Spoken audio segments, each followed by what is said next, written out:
No Saber Direito desta semana, a professora Gisele Welch apresenta o curso de Precedentes Judiciais. São 5 aulas com foco na previsão legislativa da técnica de julgamento e nos precedentes formalmente vinculantes.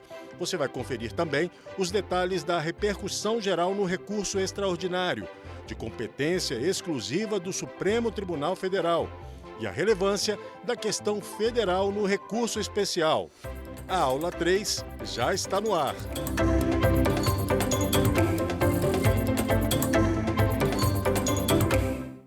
Olá a todos, estamos de volta com nossas aulas aqui no Saber Direito sobre o tema dos precedentes judiciais no sistema jurídico brasileiro. Vamos iniciar a nossa aula de número 3, tratando do importante tema sobre o incidente de resolução de demandas repetitivas, o incidente de assunção de competência e a ação de reclamação. Nós estamos trabalhando desde o início, a partir da previsão legislativa da sistemática de precedentes vinculantes na nossa legislação processual civil. Então, todas as técnicas de instrumentalização e operacionalização dos precedentes judiciais já foram vistas e tratadas, elementos formadores dos precedentes, E começamos pelos recursos especiais, extraordinários e repetitivos, e agora vamos tratar, então, na mesma lógica de entender quais são os precedentes arrolados no artigo 927, formalmente vinculantes. Vamos falar do IRDR, em primeiro lugar, incidente de resolução de demandas repetitivas. Este que foi bastante festejado e esperado quando da ocasião da promulgação do CPC 2015, a legislação processual civil que veio alterar o código anterior, de 73, e foi uma das inovações, das novidades aí que trouxeram mais debate, maiores discussões, porquanto a ideia do IRDR, incidente de resolução de demandas repetitivas, como o próprio nome já está a sugerir, é justamente tentar acabar, ou então diminuir o problema das ações de massa, das ações múltiplas que se repetem e que, portanto, acabam sobrecarregando o Poder Judiciário. E, claro, não só uma questão de racionalização, de diminuição de demandas, mas também uma tentativa de buscar um tratamento isonômico a casos análogos, a matérias que versem sobre a mesma questão. Então, no sentido de outorgar maior isonomia de tratamento a casos análogos, e, portanto, também ter maior segurança jurídica. Então, muito importante nessa consideração a finalidade desse Instituto do incidente de resolução de demandas repetitivas. E em função da importância, em função da própria técnica de julgamento que consiste, a gente vai examinar agora, nos artigos 976 a 987 do CPC 2015, a gente vai entender por que essa técnica de julgamento acabou, então, também sendo arrolada como uma técnica de precedente vinculante, que forma um precedente que vai ter eficácia vinculante, assim como também, na sequência, o incidente de assunção de competência.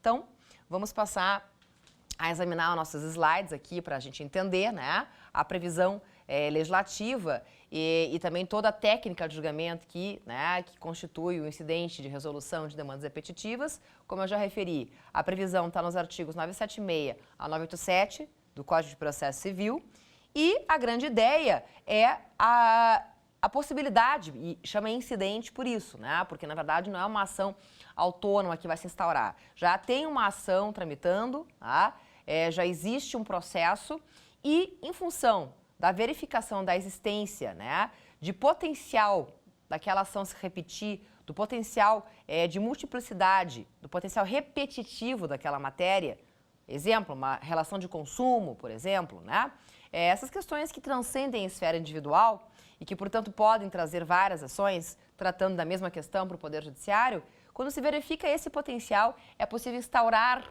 o incidente diretamente ao tribunal, porque a competência, veremos aqui, a competência é do tribunal de segundo grau, seja o tribunal estadual, seja o tribunal regional federal. Mas a competência é do segundo grau de jurisdição para a instauração deste incidente de uma ação que já está tramitando.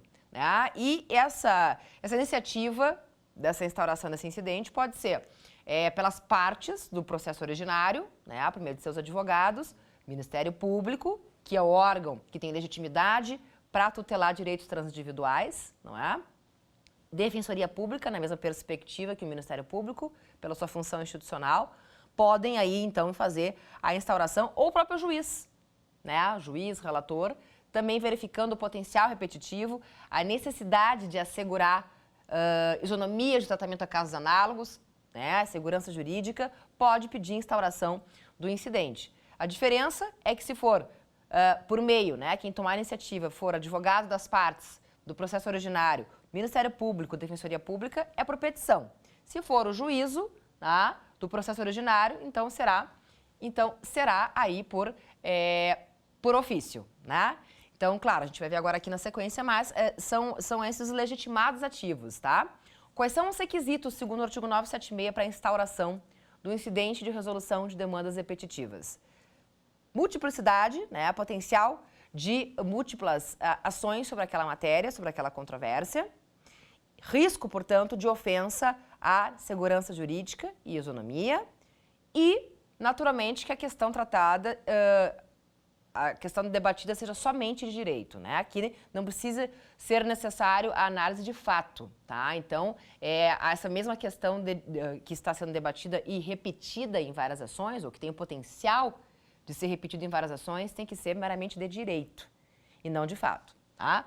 Aí, a partir do incidente, é possível, então, a suspensão de todos os casos análogos, parecidos, da mesma questão de direito, tá? Que estão tramitando, né, ou que venham a tramitar, perante aí a jurisdição do tribunal competente para processamento do incidente. Como eu falei, a competência é do Tribunal de Segundo Grau, estadual ou regional federal.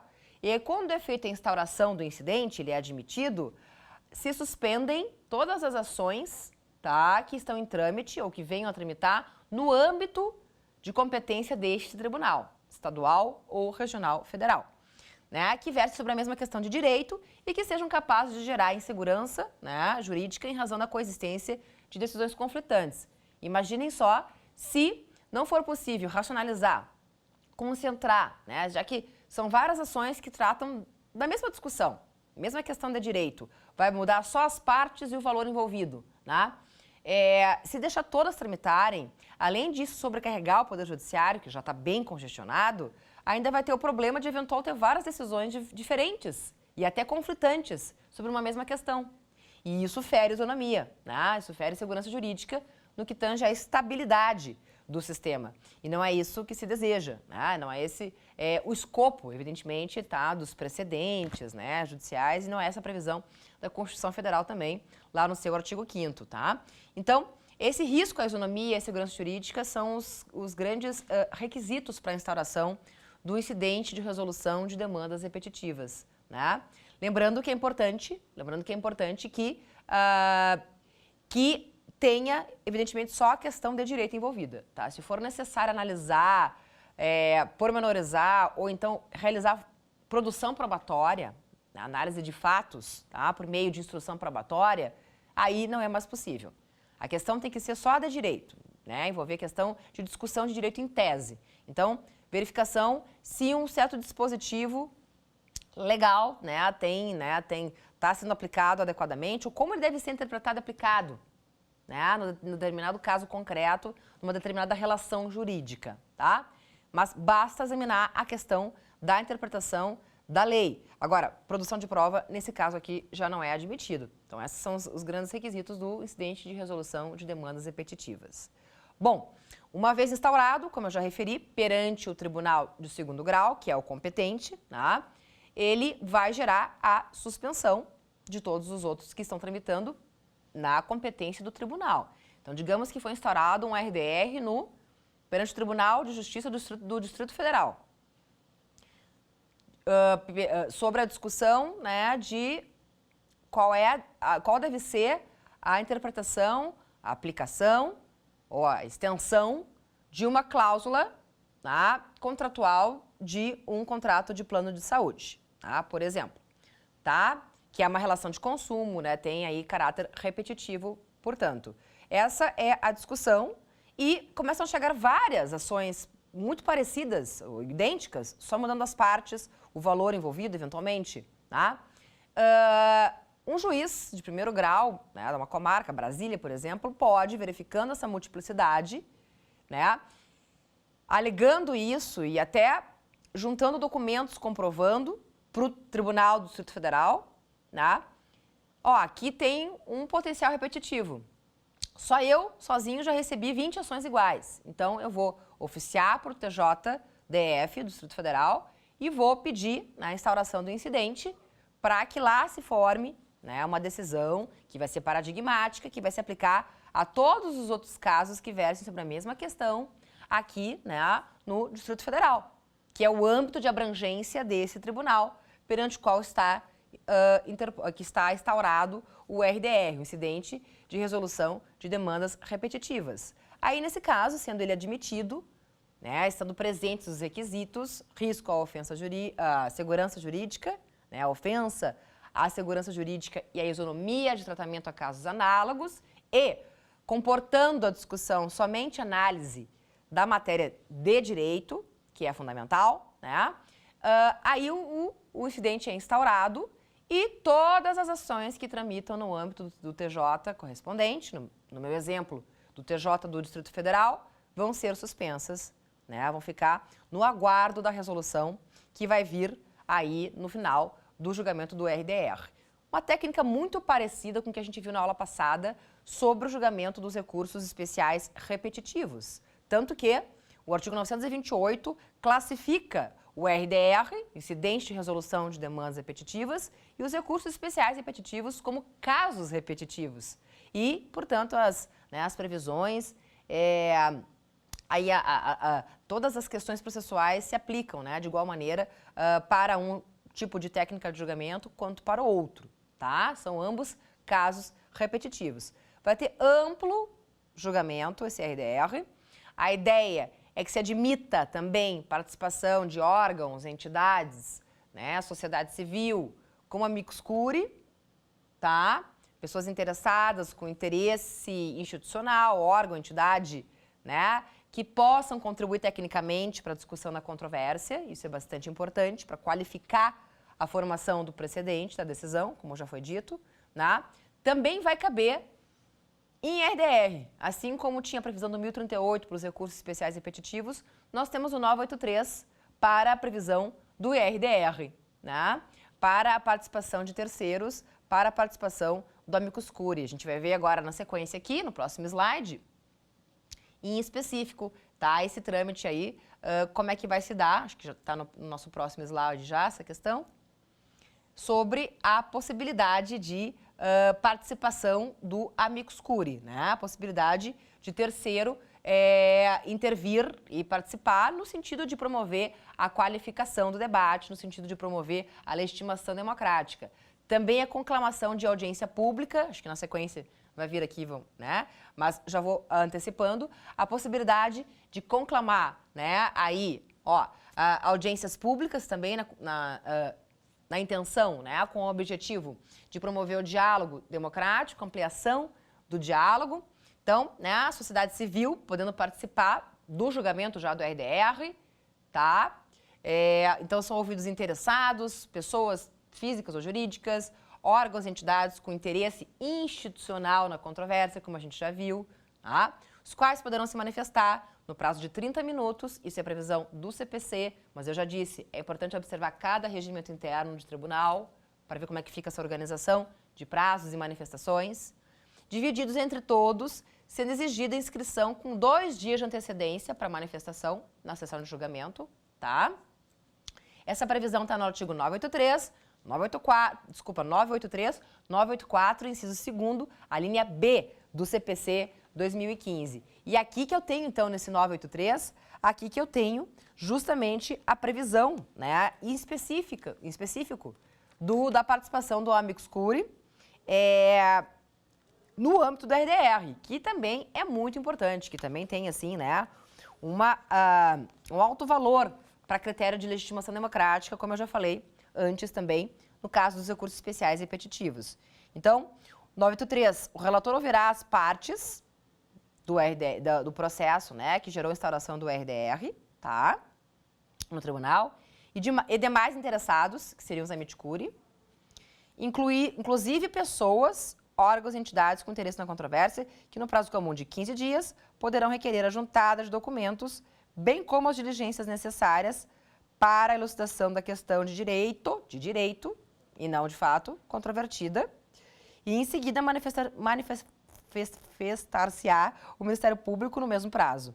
Então, da mesma forma como acontece nos recursos especiais repetitivos, também, depois da possibilidade de manifestação de terceiros do amicus curiae, vai se intimar o Ministério Público, necessariamente, porque aqui eu também tenho direitos transindividuais, né, que transcendem a esfera particular, então, direitos, né, que são aí, por exemplo, individuais, né, transindividuais, tá? E, nesse caso, vai ser necessariamente também, né, a atuação institucional do Ministério Público obrigatória, tá? Porque sempre que envolve direito coletivo, individual homogêneo, né, de caráter transindividual, aí se conclama a participação do Ministério Público para exarar parecer, certo? Para instruir o incidente, o relator poderá designar data para em audiência pública, olha aqui, ó, também aqui pode ter audiência pública, outro poderoso instrumento de legitimação democrática, né, na formação do precedente em RDR, né? Ouvir depoimentos de pessoas com experiência e conhecimento na matéria. Então, ou se admite a manifestação dos órgãos e entidades, tá, para participar como amicus curiae, né, como amigo da corte, para trazer uma contribuição técnica especializada, para qualificar tecnicamente a formação dessa decisão, que vai ter autoridade, que vai ter eficácia vinculante para os casos análogos que vêm na sequência, tá, e que precisam ser resolvidos da mesma forma, né, por critério de igualdade, por critério de isonomia, de tratamento a casos análogos, né, e, portanto, é importante que essas pessoas possam trazer essa qualificação e para efeito também de diálogo democrático, né? Assim como as audiências públicas, que também se permite no âmbito do RDR, tal qual acontecia, né? Tal qual eu já referi aqui antes, sobre a sistemática de julgamento dos recursos especiais repetitivos, né?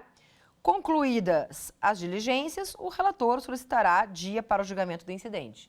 Então, logo depois de ouvir as manifestações dos amicus curiae, logo depois de ouvir manifestação do Ministério Público, né, que também é intimado para essa finalidade, ou de convocar audiência pública para esse debate democrático, oitiva da sociedade civil, aí, né, o relator vai solicitar, tá, que se inclua na pauta de julgamento, né, julgamento colegiado, que a decisão é uma decisão colegiada em RDR, né, para que, então, né, se possa formar esse precedente, formar a ratio decidente do precedente, né, do precedente em RDR, que vai ser aplicado depois, então, aí aos outros casos que estão suspensos, aguardando, ou até casos futuros, que ainda vão ser, né, que ainda vão chegar àquele tribunal. Lembrando que essa decisão do RDR no tribunal local, que é o tribunal competente para instauração, segundo grau, estadual ou regional federal, ela tem, né, aí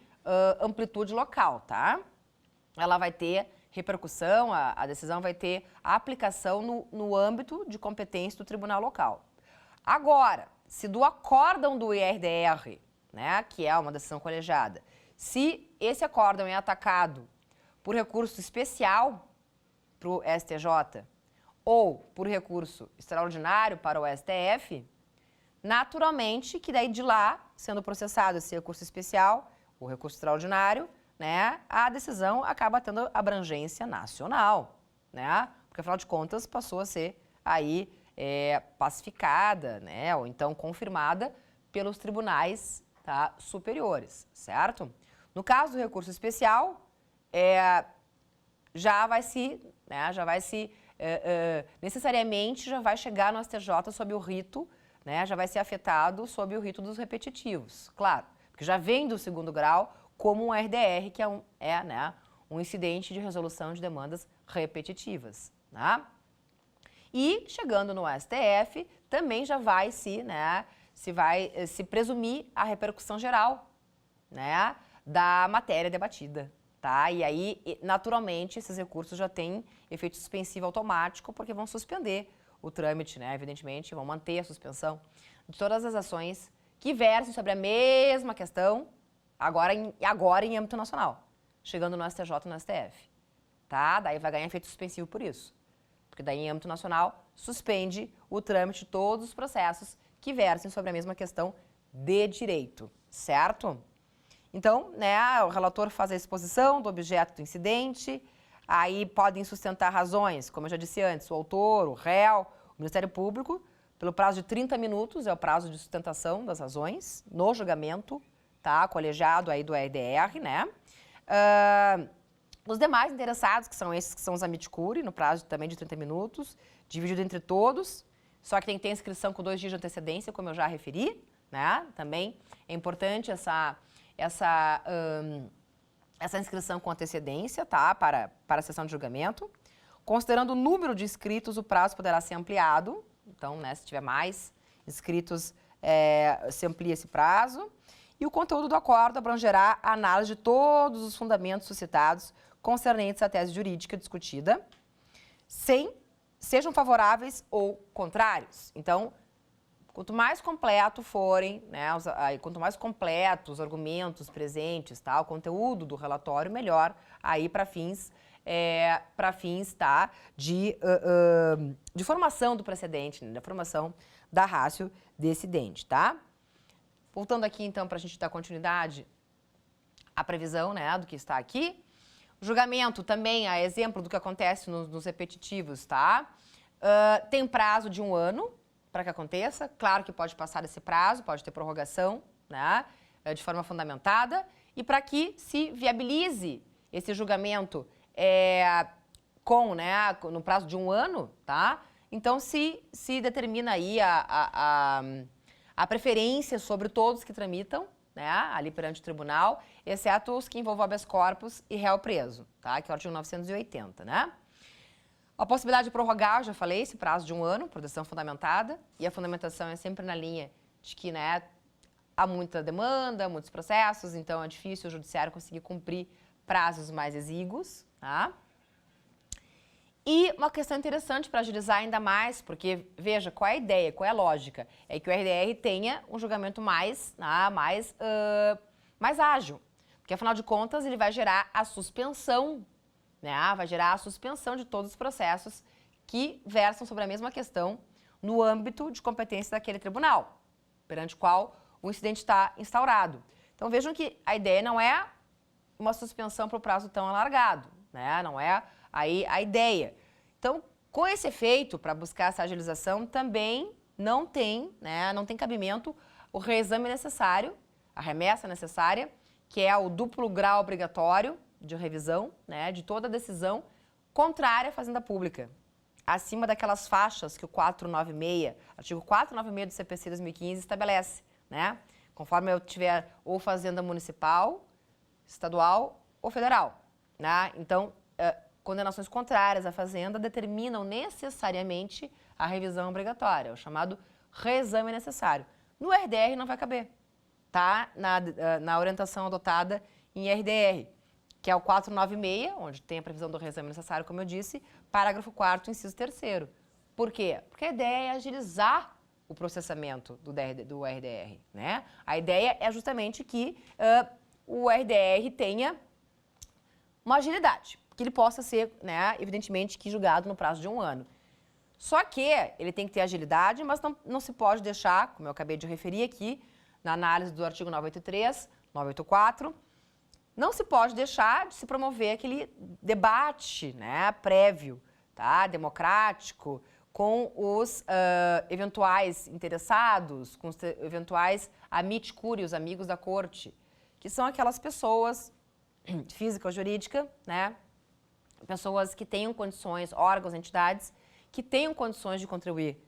Eu trago muito o exemplo da agência reguladora, agências reguladoras, né, que têm condições aí, pelas suas funções institucionais, de participar como amicus curiae, né, porque daí tem condições técnicas de contribuir com a formação, com a melhor formação da decisão do precedente, e também representam, né, o poder executivo, o debate institucional com outro poder, porque as agências reguladoras, elas compõem a administração pública indireta, né? Então, elas além de ter possibilidade de trazer contribuições técnicas, de qualificar a decisão, elas representam outro poder vindo debater com o judiciário. Elas são fiscalizadas pelo Poder Legislativo. Então, eu já trago um diálogo institucional amplo dos três poderes, e isso resolve o problema, né, da crítica que se tem ao judiciário normativizando condutas por meio dos precedentes judiciais vinculantes, né, com esse diálogo democrático, com essa legitimação democrática. E as agências reguladoras ainda têm um outro critério, uma outra contribuição positiva, que é o fato delas poderem, né, elas terem a função de fiscalizar determinados setores, né, depois da decisão já exarada. Então, por exemplo, Agência Nacional da Saúde. O meu exemplo, né, a ação repetitiva era discussão de cláusula, né, de contrato de administradora de plano de saúde. Tá? Discussão se cobrar determinada carência é algo de acordo com a lei, né, com o Código de Defesa do Consumidor, com o Código Civil. Tá? Numa discussão como essa, é essencial a presença da Agência Nacional de Saúde, a ANS, que tem os protocolos, né, faz a fiscalização do setor e pode fazer fiscalização também se essas administradoras de planos de saúde estão observando aquilo que foi decidido, né, até para evitar judicializar a questão. Então, elas têm também essa função regulatória, tá? Então, a gente tem a Anatel, né, a gente tem a ANS, né, a gente tem a Anvisa, no caso de questões sanitárias e de saúde, né? A gente tem outras que funcionam nesse sentido de regulação, a CVM, por exemplo, com relação ao mercado de capitais, Comissão de Valores Imobiliários, né? Então, a gente tem aí vários órgãos, entidades que funcionam como agências reguladoras, e aqui eu tenho a possibilidade, né, por exemplo, de buscar a fiscalização, como eu disse antes, né, tenho isso lá no artigo 985, tá? Que, né, julgado o incidente, depois que já tem o julgamento do incidente, né, e já teve a participação de todos os amicus curiae, inclusive da agência reguladora, né, eventualmente envolvida pela matéria implicada na discussão, né? Aí vai formar o precedente amplamente debatido, refletido, dentro do prazo, de preferência de 1 ano, né? E aí vai se aplicar para todos no âmbito da jurisdição, né, do tribunal, aos casos futuros que chegarem também, né? Não sendo observado, muito importante dizer, agora na sequência eu vou falar, né? Muito importante dizer que se não for observada a tese formada no RDR, vamos ver aqui agora na sequência para tratar, tá? Se não for observado, tá? Cabe ação de reclamação, assim como no caso da não observância ao precedente firmado no IAC, no incidente de assunção de competência, tá bom? Então, vai se aplicar a todos que versam sobre a mesma questão de direito, que tramitem perante o mesmo tribunal, e os casos futuros também, ó, tá? Que venham a tramitar no território de competência do respectivo tribunal. Claro, não para sempre, porque também uma hora esse precedente tem que ser revisado, tá? Então, claro que se for necessário revogar, alterar, substituir o precedente, se ele for revisado, então, né, evidentemente que vai se alterar o entendimento e aí vai se passar a observar o novo precedente por um critério de superação, de overruling, como a gente já viu, tá? E aí vai ter essa oxigenação, essa renovação, né? Na sequência, então, aqui, para a gente falar também do IAC, que é importante, né, do incidente, mas só finalizando aqui, então, ainda, né, o RDR, tá? A decisão que julgar o incidente vai caber ou recurso especial, como eu já disse, ou extraordinário, aí o recurso naturalmente vai ter efeito suspensivo, tá? No caso do recurso extraordinário, vai se presumir repercussão geral da questão discutida, e se não for observada a tese, cabe reclamação, que é uma ação autônoma, só depois de exauridos todos os meios recursais, mas antes do trânsito julgado, tá? Que a gente vai ver na sequência, os artigos 988 a 993 do CPC 2015, tá? E quem regula, assim, né, qual é o órgão que vai julgar, detalhes mais específicos e procedimentais da reclamação, regimento interno. Por isso que eu volto a dizer, a importância de conhecer aí, né, as previsões dos regimentos internos dos tribunais, porque é lá que eu vou ter boa parte do procedimento, tá, do julgamento dessas ações aqui, desses incidentes, certo? que é a previsão que eu falei agora há pouco do 985, parágrafo 1º. Na sequência, junto com o RDR, a gente tem o incidente de assunção de competência, tá? No artigo 947. Ele tem uma semelhança com o RDR, né? A ideia também é formar um precedente vinculante. Só que aqui eu não preciso ter, necessariamente, a multiplicidade. Aqui eu não tenho repetição da matéria, né? Aqui eu não tenho matéria repetitiva, por exemplo, relação de consumo. Aqui basta que eu tenha uma matéria relevante, de repercussão, tá? Só que o IAC já vai nascer no tribunal, tá? Porque qual é a hipótese de cabimento? Ou em recurso, que já está no tribunal, uma apelação, um agravo, ou em remessa necessária, que daí também, né, já está no segundo grau para revisão daquela sentença que condena a fazenda pública, né? Ou processo de competência originária, um mandado de segurança, uma rescisória, mas alguma ação de competência originária do tribunal, certo? Quando que vai se verificar que cabe instaurar o IAC? Quando tem uma questão que não é repetitiva, porque isso é problema do RDR, como a gente acabou de ver, mas tem uma relevância, tem uma repercussão social, econômica, tá? Que cabe aí a instauração do IAC, né? Quem é que pode propor? O relator, já que é no segundo grau, né, do recurso, tá? Ou da ação autônoma, Ministério Público, pela sua função institucional, Defensoria Pública e as partes desses recursos ou ações originárias, tá? Por meio de seus advogados, né? O órgão que vai julgar no tribunal, qual vai ser, né? O órgão que é aí alocado para esse julgamento, regimento interno do tribunal respectivo. De novo, tem que conhecer, né, cada um dos regimentos internos dos tribunais. E o acórdão, depois que tem, né, o julgamento do IAC, também com debate amplo, porque vai formar um precedente forte, vinculante, né? Vai vincular a todos, juízes e órgãos, né? Até que ele seja revisado, claro.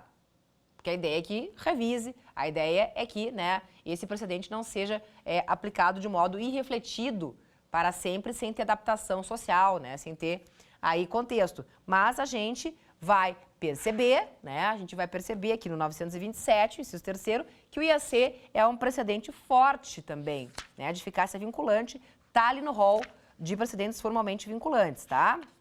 A diferença é que ele não demanda que tenha, né, ações repetitivas, tá bom? Basta que tenha aqui, ó, envolver a questão, relevante questão de direito, também só de direito, com grande repercussão social, sem repetição em múltiplos processos, tá? Então, né, aqui também se aplica, questões que se aplicam ao RDR, se aplica a ele, né? Com relação aí o processamento, né? Aplica-se ao disposto nesse artigo quando ocorrer relevante questão de direito, a respeito da qual seja conveniente a prevenção ou a composição de divergência entre as câmaras ou turmas do tribunal. Tem um IAC, por exemplo, no STJ, o primeiro IAC formado foi para compor uma divergência entre a terceira e a quarta turmas, né? Com relação à necessidade de intimação prévia aí do credor antes de declarar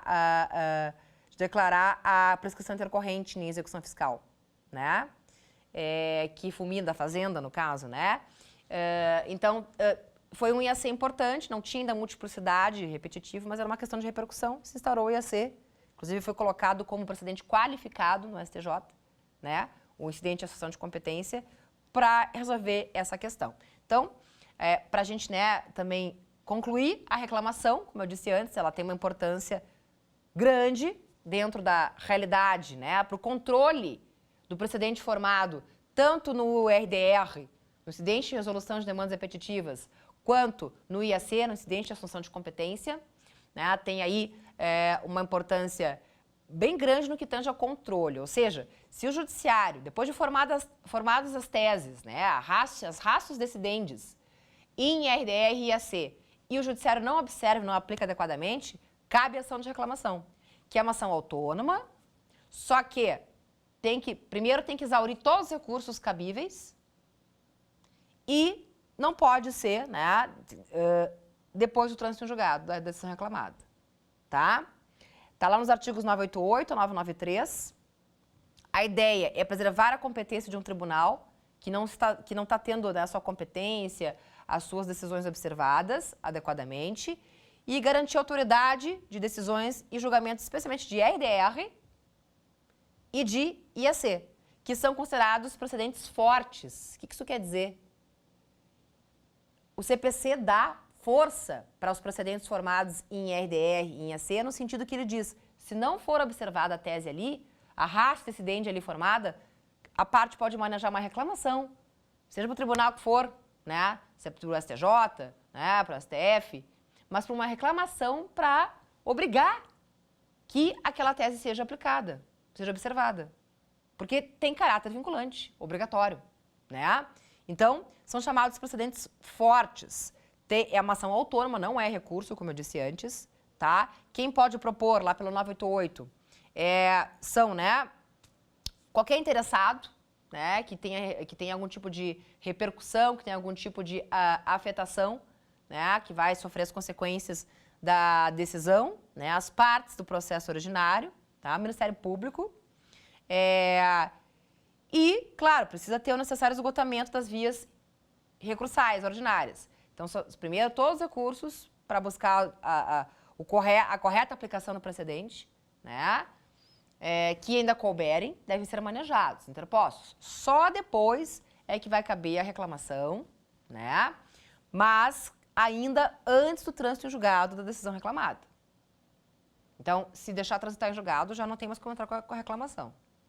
Aí só vai caber a rescisória, né? A rescisória até o prazo de 2 anos depois do trânsito em julgado, tá? Que também é uma hipótese, né? Lá pela previsão do artigo da rescisória, violação à norma jurídica. Eu entendo o precedente judicial como uma norma jurídica. Se o precedente não é observado e já transitou em julgado, eu posso tentar a rescisão daquela decisão. Mas, via reclamação, tá? Só se for antes do trânsito em julgado, tá? E é importante dizer que a reclamação é um poderoso instrumento de controle, de devida aplicação de precedentes. Porém, hoje a jurisprudência, especialmente do STJ, ela é bem restritiva. Né? Ela é bem restritiva porque entende que os precedentes já são para racionalizar o sistema, para trazer, né, estabilidade, segurança jurídica. Então, já existe essa preocupação. Então, se for, né, se admitir mais uma ação autônoma, que tem todo um processamento autônomo, tá? Isso também está fugindo um pouco do próprio escopo dos precedentes judiciais. Então, a gente tem visto a jurisprudência do STJ ser restritiva com relação ao cabimento de reclamação para controlar precedentes, né? Isso aí é uma questão, tem vários julgados bem polêmicos e, inclusive, agora no âmbito da instauração da relevância no recurso especial, nem tem previsão no anteprojeto, né, que vai regulamentar de cabimento de reclamação, né, por conta dessa restrição que existe com relação ao cabimento da reclamação. Mas é um poderoso instrumento, ela é, né, um instrumento muito valioso e é a ação de reclamação que vai aí justamente determinar, tá, que o RDR, Incidente de Resolução de Demandas Repetitivas, que a gente viu aqui, e o IAC, Incidente de Assunção de Competência, que vai determinar que são precedentes fortes, com autoridade, que devem ser necessariamente seguidos, que devem ser necessariamente observados pelo sistema. E se isso não acontecer, tem como reclamar literalmente, via ação de reclamação. Tem como exigir que isso aconteça, né? Não é uma sugestão para o sistema, portanto. É uma forma de controle, de correta aplicação, né? E até de discussão, né? De oxigenação da questão posta no precedente, né? Então, essa ação, a reclamação, da maneira que foi prevista nos artigos 988 a 993 do CPC 2015, ela é, né, uma maneira de dar um respaldo, de fortalecer o sistema de precedentes, né? Embora a jurisprudência do STJ seja bastante restritiva aí com relação ao seu cabimento, né? Então, só para fechar, antes da gente ir para o nosso quiz, né? Na sequência, que já vamos falar sobre 3 perguntas que vão aí complementar tudo que a gente viu aqui. Essas previsões todas estão, né, nos artigos 988 a 993, tá? Do CPC 2015, com relação ao cabimento, com relação à legitimidade, né, da reclamação, e com relação também aí, né, a algumas previsões importantes, como, por exemplo, que tem que ser primeiro exaurir todas as vias recursais, interpor todos os recursos, e tem que ser antes, né, naturalmente, tá, da coisa julgada, sob pena que é o parágrafo 5º do artigo 988, né? Quando é que é inadmissível a reclamação, tá? Então, é admissível proposta após o trânsito julgado da decisão reclamada. Então, tem que tomar esse cuidado, né? E, claro, também não cabe para garantir a observância do acordo de recurso extraordinário com repercussão geral reconhecida, que é o precedente também, né, vinculante, ou de acordo proferido em julgamento de recurso extraordinário ou especial repetitivo, quando não esgotadas as instâncias ordinárias. Então, tem que ter tido todos os recursos primeiros cabíveis, né, tá, antes da reclamação ser manejada. A inadmissibilidade ou o julgamento do recurso interposto contra a decisão preferida pelo órgão reclamado não prejudica a reclamação, né? Então, quando não tem admissibilidade do recurso anterior, né, da reclamação, isso não vai prejudicar, tá, o cabimento da reclamação. Qualquer interessado pode impugnar o pedido, né, do reclamante, como eu já referi. O Ministério Público, quando não é ele que formula a reclamação, ele tem vista do processo, necessariamente, tá, por 5 dias, após esse prazo aí, né, após do curso esse prazo, para informações e para oferecimento de contestação pelo beneficiário do ato impugnado. E julgado procedente a reclamação, o tribunal cassará a decisão exorbitante do seu julgado, que não respeitou o julgado, porque a ideia é preservar a competência, ou determinará a medida adequada à solução da controvérsia, tá? Que a ideia é restaurar, né? Tá? A competência que não foi observada, né? E aí o presidente do tribunal vai determinar o imediato cumprimento da decisão, lavrando-se o acórdão posteriormente, tá? Então, é muito importante aqui a previsão da reclamação, né? Para esse efeito de dar força para os, né, precedentes vinculantes formados em RDR e em AC. Agora, eu acho que na sequência a gente vai examinar as questões já do quiz para a gente, então, né, verificar e confirmar tudo que a gente disse sobre esses pontos. Vamos lá.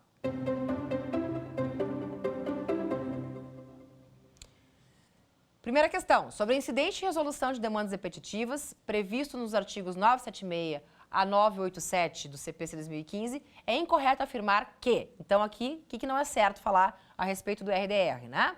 A, visa a preservação da isonomia e segurança jurídica. Parece que isso está correto. Vamos lá. B, deve ser instaurado no primeiro grau de jurisdição. Qual é a competência para a instauração do incidente? É no primeiro grau ou é no tribunal, né? Tribunal local, regional, federal. C, pode ser instaurado pelo Ministério Público. O Ministério Público tem legitimidade ativa por, né, tutelar direitos transindividuais, por tutelar, né, direitos aí que transcendem a esfera do particular. Permite a participação, letra D, permite a participação de amicus curiae, amigo da corte, para caráter de debate democrático, ampliação do debate, né, para fins de legitimação democrática. Será que cabe a participação de terceiros, como amicus curiae, no âmbito do julgamento do RDR? Vamos ver qual é a resposta correta aqui. Aliás, aqui é incorreta, né? Qual que não está correta, tá? Letra B. Veja, deve ser instaurado no primeiro grau de jurisdição. Não, a gente viu aqui, né? A competência para julgar o RDR é justamente do segundo grau, do tribunal. E aí a decisão que é dada no julgamento do RDR vai ter aplicação para todo o âmbito de competência daquele tribunal, né? Se houver interposição de recurso especial para o STJ, extraordinário para o STF, aí a decisão toma âmbito nacional. As outras estão todas certas. O Instituto visa a preservação da isonomia e segurança jurídica, pode ser instalado pelo Ministério Público, Defensoria Pública, e pode sim, e deve ter, participação do amicus curiae para efeito de legitimação democrática na formação do precedente. Vamos lá para a próxima?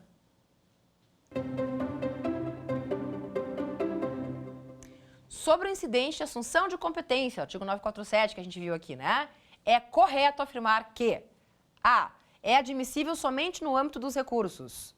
Será que não cabe também em ações de competência originária dos tribunais? B, não demanda relevante questão de direito. Mas não é o pressuposto de cabimento? Ou depende de questões de matérias repetitivas, né? Multiplicidade de ações. Vamos ver. C, tem como requisito de instauração a repetição em múltiplos processos. É IAC ou RDR isso? E D, o acórdão proferido em assunção de competência vinculará todos os juízes e órgãos fracionários, exceto se houver revisão de tese. Ou seja, o acórdão, a decisão preferida em IAC, vai se constituir no precedente vinculante, está rolado 927 lá no rol de precedentes, né, formalmente vinculantes, e necessariamente vai vincular todos aí juízes, né, todo o judiciário, a não ser se alterar, se superar a tese, né, e for substituída por outra. Será que está certo? Vamos ver qual é o gabarito aqui. Isso mesmo, é a D, né? A A está errada porque o IAC cabe também em ações de competência originária, não só em recurso, mas de competência originária dos tribunais. Como eu falei antes, uma rescisória, por exemplo, né, uma mandado de segurança. Não demanda relevante questão de direito. É o caso. Não demanda multiplicidade. Isso aqui é a hipótese do RDR, né? Por isso que também está errada a C. Mas demanda sim, tem que ser, né? Tem que envolver uma questão que, embora não tenha multiplicidade, tem relevância. E claro, o acordo vai vincular a todos porque é um precedente, né, de eficácia vinculante, inclusive cabendo reclamação se ele não for observado. Então a letra D aqui está correta nessa questão e vamos examinar mais uma sobre o tema.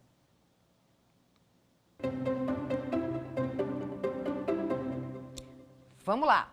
Aqui um caso concreto para a gente contextualizar e entender. Em ação judicial, foi proferida sentença de mérito de improcedência, cujo fundamento basilar foi a aplicação de precedente judicial vinculante. Tá? Então, houve improcedência, né, numa ação com a aplicação de um precedente em recurso especial repetitivo. Tá? Já tinha firmado uma tese. Quanto à matéria em sentido contrário ao pedido formulado. Por isso que foi improcedente. Tudo certo. Porém, a parte autora restou resignada, ficou inconformada com a decisão, fundamentando que o precedente judicial foi indevidamente aplicado no caso concreto. Então, houve um problema de aplicação, na interpretação e aplicação do precedente. Já que a ratio decidendi, a razão de decidir, o núcleo essencial do precedente, não guardava relação com o mérito debatido na ação. Interpondo todos os recursos cabíveis, a fim de demonstrar a distinção entre o precedente que existia e o caso concreto e buscar a reforma da sentença de improcedência. Houve o trânsito em julgado mantendo a improcedência, não conseguiu via recurso. E a parte autora estuda a possibilidade de ajuizamento de ação autônoma, já que não cabe mais recurso, para alegação de violação manifesta de norma jurídica. Nesse caso, a ação mais adequada para essa fundamentação corresponde a... Vamos ver? Letra A. Incidente e resolução de demandas repetitivas. É ação? Depois trânsito julgado? Não sei, vamos ver. B. Incidente e assunção de competência. Não parece ser o caso também, mas vamos adiante. Incidente e arguição de inconstitucionalidade. Nem está se falando de inconstitucionalidade aqui no caso concreto, né? Então, menos ainda. E D. Ação rescisória. Será que seria ação rescisória? Vamos ver. Qual é o gabarito? Ação rescisória, perfeitamente. Aqui eu estou, típico caso de cabimento de ação rescisória por violação à norma jurídica, precedente está dentro do conceito de norma jurídica, né? Não é só a lei, aqui entra nesse conceito, e aqui já teve trânsito julgado, né? Tá claro aqui que houve trânsito julgado, não poderia ser reclamação por isso, que a reclamação tem que ser antes do trânsito julgado, né? E, evidentemente aqui, né, houve violação, houve má aplicação de precedente que entra na hipótese de cabimento da ação rescisória, que é a violação à norma jurídica, portanto, o gabarito aqui é a letra D, né? Deixando bem clara a diferença aí do cabimento, tá? De IRDR, IAC, né? Reclamação e ação rescisória, portanto. Então, nós vimos na aula de hoje, né, um importante tópico, né, dentro da sistemática de precedentes judiciais vinculantes, nós vimos aí toda a técnica de julgamento relativa ao incidente de resolução de demandas repetitivas. Essa técnica de julgamento é extremamente importante, considerando, né, a existência de multiplicidade de ações, de matérias que têm natureza repetitiva, tá, que assolam o Poder Judiciário. Então, na perspectiva de fazer essa racionalização de julgamento de questões repetitivas e, claro, buscando também a preservação da isonomia, né, de tratamento a casos análogos e preservação de segurança jurídica. porque também não é desejável que haja no sistema várias decisões ou decisões conflitantes sobre uma mesma questão. Então, a RDR veio, né, dentro da previsão dos precedentes judiciais, ele está rolado no artigo 927 do CPC 2015 como um precedente vinculante, mas ele veio ali nos artigos 976 a 987 do CPC 2015, ele veio de uma maneira muito celebrada e discutida, né? Tem inspiração, inclusive, no incidente de coletivização que já existia na Alemanha, né? No Mustafa-Farhan. Também tem um pouco de inspiração das class actions dos estadunidenses, né? É uma mescla e se adaptando à realidade brasileira, mas surgiu esse incidente que é muito importante para fins de racionalização, tá? E também celeridade, tá? E também para ter esse respeito à isonomia, à segurança jurídica, mas claro, né? Sempre buscando uma preservação do debate democrático, da ampliação, né, da participação democrática na formação desse precedente. Como eu estou falando de matéria repetitiva, estou falando de matéria que transcende ao interesse da parte, né, dos particulares, então ela tem caráter transindividual, é muito importante que haja aí a participação do amicus curiae, tá, que é um órgão, entidade interessado com capacidade de contribuir com a controvérsia para qualificar a formação da decisão, e também, eventualmente, participação da sociedade civil, né? Porque é uma matéria que tem repercussão coletiva, portanto, né? Então vai ter muito protagonismo dentro do RDR, a figura do amicus curiae, né? Por critério de legitimação democrática na formação dessa decisão. Tá? E a decisão formada vai ter autoridade, seja no âmbito do próprio tribunal em que foi instaurado o incidente, ou subindo para a STJ-STF, via recurso especial extraordinário, tendo repercussão nacional, né? Mas vai formar um precedente forte, vinculante, que vai, portanto, ter autoridade, né, no sistema. Já o IAC, que também é um precedente forte, né, também está classificado no rol do artigo 927, ele não demanda a multiplicidade de processos, como a gente viu.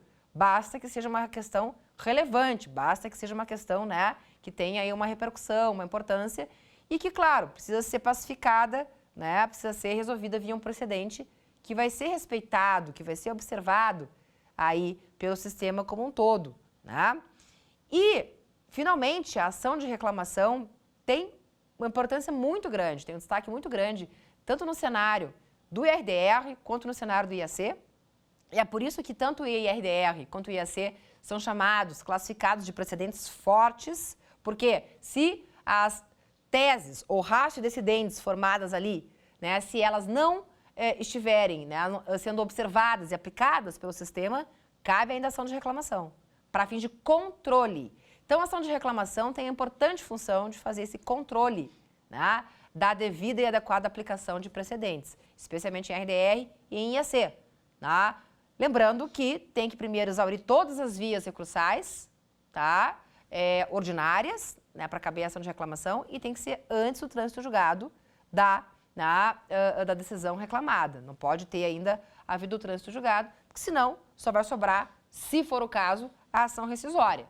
Tá? Mas a reclamação, embora seja vista, né, com restrição pela jurisprudência, pelo STJ, para fins de controle de precedente, ela é, sim, um poderoso e valioso instrumento de controle, né, e também de oxigenação, né, de debate, né, dos termos do precedente firmado, especialmente em IRDR e em IAC.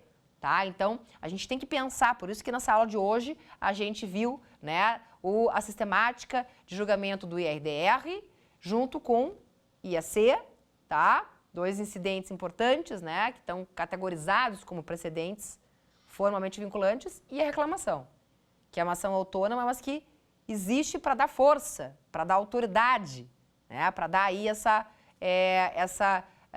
legitimidade aos precedentes no sistema, para que sejam adequadamente aplicados e cumpridos, né, aí no sistema jurídico brasileiro. Então, muito importante que a gente tenha, tá, esse olhar aí conjunto de quando é a hipótese de RDR, que são as ações, né, de casos repetitivos, né, o IAC, que não precisa ter a multiplicidade, basta ter a relevância da questão, e como usar a ação de reclamação para buscar preservação de competência, para buscar, né, a observância aos procedentes formados em sede de RDR e em sede, né, de IAC também. Então, por isso que nós conjugamos aqui nessa aula esses 3 temas que têm grande importância, grande relevância dentro do ponto, do tópico dos procedentes judiciais vinculantes aí que nós estamos tratando, tá?